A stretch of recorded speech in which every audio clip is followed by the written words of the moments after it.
Hi friends, வணக்கம் and welcome to RK news Tamil Nadu channel. சற்று முன் வெளியான முக்கிய அறிவிப்பு. திருவண்ணாமலை கார்த்திகை தீப திருநாள் சிறப்பு பேருந்துகள் இயக்கம். செய்தியை முழுமையாக கேட்கறதுக்கு முன்னாடி நம்ம சேனலை சப்ஸ்கிரைப் பண்ணலாம். சப்ஸ்கிரைப் பண்ணிக்கோங்க, மறக்காம பெல் பட்டனை கிளிக் பண்ணிக்கோங்க. அப்போ தான் நம்மளுடைய அப்டேட்டட் நியூஸ் உங்களுக்கு உடனுக்குடன் வந்து சேரும். கார்த்திகை தீப திருநாள் மற்றும் பௌர்ணமி கிரிவலத்தை முன்னிட்டு 4089 சிறப்பு பேருந்துகள் இயக்கப்படும் என தமிழக அரசு இன்று டிசம்பர் 7ஆம் தேதி அறிவித்துள்ளது. மேலும் திருவண்ணாமலை அருணாச்சலேஸ்வரர் திருக்கோயில் கார்த்திகை தீப திருநாள் வரும் 13ஆம் தேதி வெள்ளிக்கிழமை மாலை 6 மணிக்கு நடைபெற உள்ளதை முன்னிட்டும், 14ஆம் தேதி பௌர்ணமி கிரிவலத்தை முன்னிட்டும், வரும் 12ஆம் தேதி வியாழக்கிழமை முதல் 15ஆம் தேதி ஞாயிற்றுக்கிழமை வரை பக்தர்கள் மற்றும் பொதுமக்களின் வசதிக்காக தமிழ்நாடு அரசு போக்குவரத்து கழகங்களின் சார்பாக சிறப்பு பேருந்து வசதி செய்யப்பட்டுள்ளது. அதன்படி சென்னையில் இருந்தும் தமிழ்நாட்டின் பிற முக்கிய நகரங்கள் மற்றும் அண்டை மாநிலங்களான பெங்களூரு, புதுச்சேரி ஆகிய இடங்களில் இருந்தும் மேற்கண்ட நாட்களில் 4089 சிறப்பு பேருந்துகள் மூலம் 10,110 நடைகள் இயக்கப்பட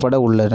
மேலும் திருவண்ணாமலை நகரில் போக்குவரத்து நெரிசலை தவிர்ப்பதற்காக அமைக்கப்பட்டுள்ள 9 தற்காலிக பேருந்து நிலையங்களிலிருந்து கிரிவல பாதையை இணைக்கும் வகையில் 40 சிற்றுந்துகள் கட்டணமில்லாமல் இயக்கிட நடவடிக்கை எடுக்கப்பட்டுள்ளது. பயணிகள் தங்களின் பயணத்தை முன்கூட்டியே திட்டமிட்டு பயணம் செய்ய ஏதுவாக www.tnstc.in என்ற இணையதளம் மூலம் முன்பதிவு செய்து பயன்படுத்திக் கொள்ளலாம். மேலும் பயணிகள் அடர்வு குறையும் வரை தேவைக்கு ஏற்ப பேருந்துகளை இயக்கிடவும், பக்தர்களுக்கு எவ்விதமான அசௌகரியம் ஏற்படாமல் அனைத்து ஏற்பாடுகளையும் மேற்கொள்ள நடவடிக்கை எடுக்கப்பட்டுள்ளது என தெரிவிக்கப்பட்டுள்ளது. இந்நிலையில் திருவண்ணாமலை அருணாச்சலேஸ்வரர் திருக்கோயில் கார்த்திகை தீப திருநாள் வரும் 13ஆம் தேதி வெள்ளிக்கிழமை மாலை 6 மணிக்கு நடைபெற உள்ளதை முன்னிட்டும், 14ஆம் தேதி பௌர்ணமி கிரிவலத்தை முன்னிட்டும், வரும் 12ஆம் தேதி வியாழக்கிழமை முதல் 15ஆம் தேதி ஞாயிற்றுக்கிழமை வரை பக்தர்கள் மற்றும் பொதுமக்களின் வசதிக்காக தமிழ்நாடு அரசு போக்குவரத்து கழகங்களின் சார்பாக சிறப்பு பேருந்து வசதி செய்யப்பட்டுள்ளது. அதன்படி சென்னையில் இருந்தும் தமிழ்நாட்டின் பிற முக்கிய நகரங்கள் மற்றும் அண்டை மாநிலங்களான பெங்களூரு, புதுச்சேரி ஆகிய இடங்களில் இருந்தும் மேற்கண்ட நாட்களில் 4089 சிறப்பு பேருந்துகள் மூலம் 10,110 நடைகள் இயக்கப்பட